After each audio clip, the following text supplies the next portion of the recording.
How to fix Rocket League DX11 Cooked error. So first off, we want to close the Epic Games launcher. So simply right click on your Windows bar and select Task Manager. From here, you can click on whichever app you want. Press E, so we find the Epic Games launcher. And we want to select End Task. Okay, that was the first step. Next up, we need to open up our computer search and type %local app data % and open up this folder.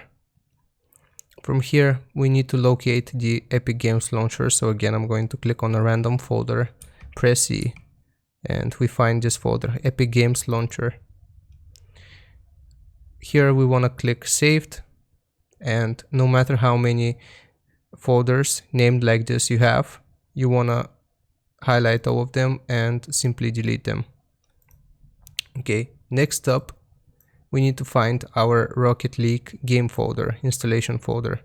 So it could be in my documents for you, but I've changed my installation folder, so I'm just going to open up my PC, D, Epic Games, and here you will find all of your games. So open up Rocket League, select TA game, and if you have a cache folder, simply delete it. Okay, now we need to open up Epic Games.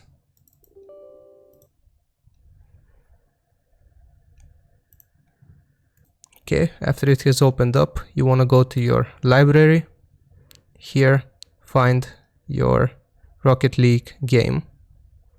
Click on the three dots under it, click on Manage, and simply click on Verify.